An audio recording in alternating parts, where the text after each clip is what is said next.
తాకట్లో ఉన్న మీ బంగారాన్ని విడిపించి ఆ రోజు ఆన్లైన్ రేటుకి కొంటాం. Sharma gold company.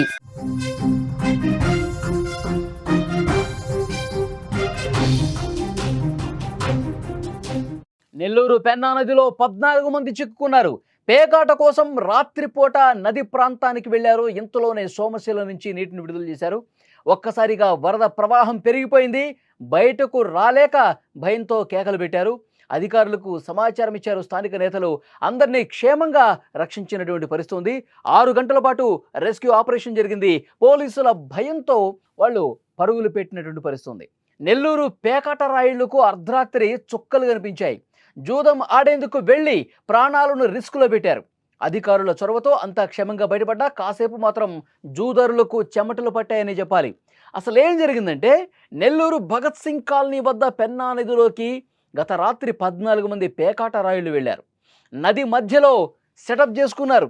అంతా రెడీ అయింది. జోరుగా ఆట సాగుతున్న సమయంలో అసలు కథ మొదలైంది. అక్కడ సోమశిల డ్యాం నుంచి నీటిని విడుదల చేసిన క్రమంలో ఒక్కసారిగా వరద ప్రవాహం పెరిగింది. చూస్తుండగానే నదిలో చిక్కుకుపోయారు. ఎటు వెళ్ళలేని పరిస్థితి నెలకొంది. దీంతో ముక్కలను అక్కడే వదిలేసి కేకలు వేయటం మొదలుపెట్టారు. మమ్మల్ని కాపాడండి, రక్షించండి, ఇక్కడి నుంచి బయటకు తీసుకురండి అంటూ వేడుకున్నారు. సమాచారం అందుకున్న స్థానిక నేతలు అధికారులకు సమాచారం ఇవ్వడంతో అగ్నిమాపక సిబ్బంది, నవాపేట పోలీసులు, రెవెన్యూ బృందాలు రంగంలోకి దిగాయి. నిచ్చెన ఏర్పాటు చేసి వాళ్ళని రక్షించారు. ఆ నిచ్చెన సాయంతో వాళ్ళు ఏ విధంగా పైకి వస్తున్నారో స్క్రీన్ మీద కూడా మీరు చూస్తూ ఉన్నారు.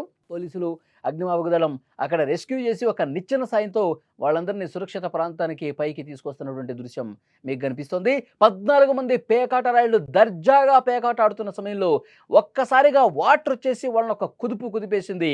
ఇంకా ఈ రాత్రే మనకి చివరి రాత్రి, ఇక ఇవాళ మనం ఆడుకున్న పేకాటే ఇక చివరి ఆట అని చెప్పి వాళ్ళు భావించారు. ఇక భయంతో వణికిపోయారు. తమకు తెలిసిన వాళ్ళకి ఫోన్లు చేశారు. వాళ్ళ ద్వారా నాయకులకు ఫోన్ చేసి, పోలీసులకు ఫోన్ చేసి అక్కడికి చేరుకున్న తర్వాత రెస్క్యూ చేసి ఎట్టకేలకు వాళ్ళని కాపాడిన పరిస్థితుంది.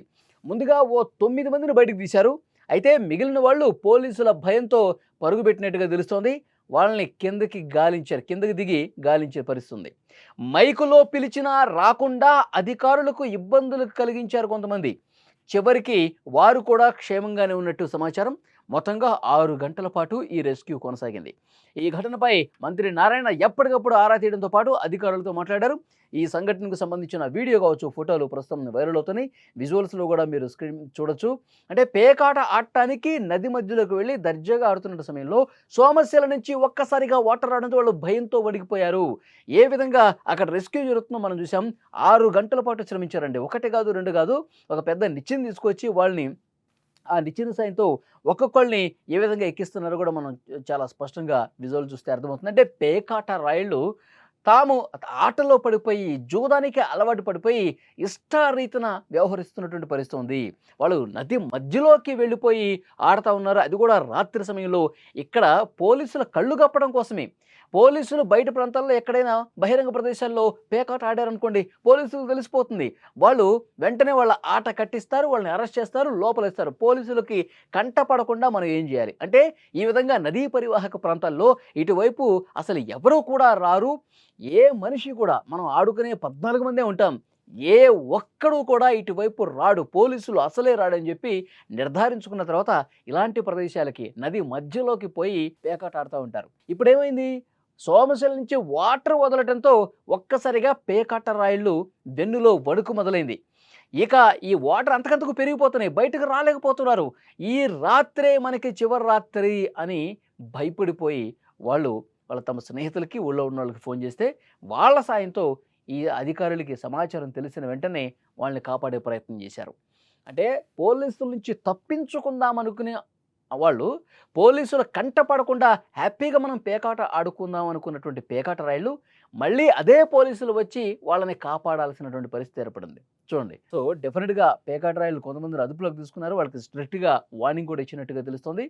మంత్రి నారాయణ కూడా ఎప్పటికప్పుడు, ఇది నెల్లూరులో జరిగినటువంటి ఘటన కాబట్టి అక్కడ స్థానికంగా ఉన్నటువంటి పరిస్థితుల్ని పోలీసు అధికారుల నుంచి ఇన్ఫర్మేషన్ తెప్పించుకుని వాళ్ళని సురక్షితంగా రక్షించారా లేదా, వాళ్ళు సేఫ్గా వచ్చారా లేదా, ఇంకెవరైనా మిస్ అయ్యారా లేదా, అందరినీ కాపాడిన తర్వాత మళ్ళీ ఒకసారి చెక్ చేయండి అని చెప్పి 1కి 2 సార్లు పరిశీలించిన తర్వాత ఊపిరి పీల్చుకునే పరిస్థితుంది. ఎందుకంటే వాటరు ఒక గంట వ్యవధిలోనే విపరీతంగా వచ్చేసినాయి. వాళ్ళు ఇంకా వాటర్ ఎక్కువైపోతే వాళ్ళు కాపాడలేని పరిస్థితి ఉంటుంది. సో 6 గంటల పాటు శ్రమించారండి. 6 గంటల పాటు శ్రమించి ఆ పేకాట రాయల్ని పోలీసులు సేఫ్‌గా బయటకు తీసుకొచ్చారు. నిచ్చెన సాయంతో తీసుకొచ్చిన పరిస్థితి ఉంది. విజువల్స్‌లో ఆ రెస్క్యూ దృశ్యాలు చూస్తున్నారు.